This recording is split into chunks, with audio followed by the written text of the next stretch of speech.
খবৰ পাইছিলোঁ যে মানে BSFৰ থ্ৰুতে আমি খবৰ পোৱা যে তেনেকুৱা অবৈধ নিচাযুক্ত বস্তু এই পিন্ধি পাথাৰকান্দি ৰাস্তা দি যাব পাৰে, গুৱাহাটীৰ পিনৰ পৰা আহিব পাৰে।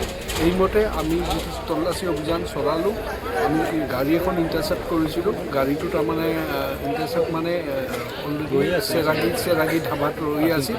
সেইটো আমি লগালগ ধৰি তল্লাচী চলাওঁতে ট্ৰাক আছিল, ট্ৰাকটো গুৱাহাটীৰ পৰা লোডিং হৈ দুজন ড্ৰাইভাৰ আছে, এজন ড্ৰাইভাৰ এজন কপাইলট, দুজনকে আমি কৰায়ত্ব কৰিছোঁ। আইনমূলক ব্যৱস্থা লোৱা হ'ব।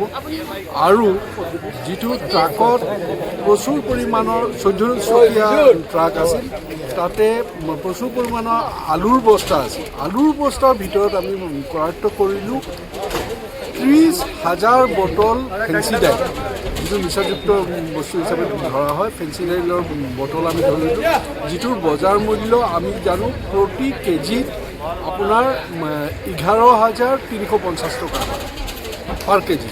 সেইটোৰ হিচাপত ইয়াত আমি যিখিনি 30,000 বটল যিটো ধৰিছোঁ, সেইটো আনুমানিক মূল্য 3,52,00,000 ওপৰত যাব।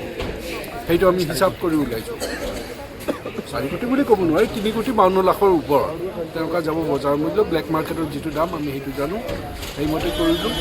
আৰু যিটো ড্ৰাগছৰ বিৰুদ্ধে যিটো অসম চৰকাৰৰ যিটো স্পষ্ট ঘোষণা আমাৰ মাননীয় মুখ্যমন্ত্ৰী মহোদয়ৰ, যে কোনো আপোচ কেতিয়াও নহয়, নিৰন্তৰ সংগ্ৰাম চলি থাকিব।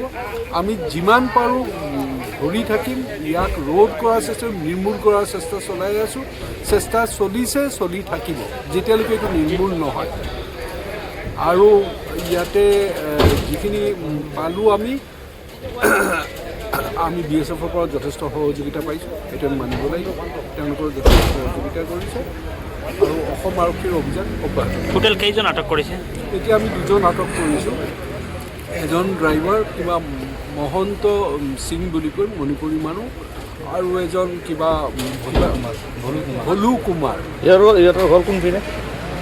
ঘৰটো এজনৰ কুমাৰৰ ঘৰ বিহাৰ আৰু সিঙৰ ঘৰটো হোজাই বুলি কৈছে। আমি এইটো আৰু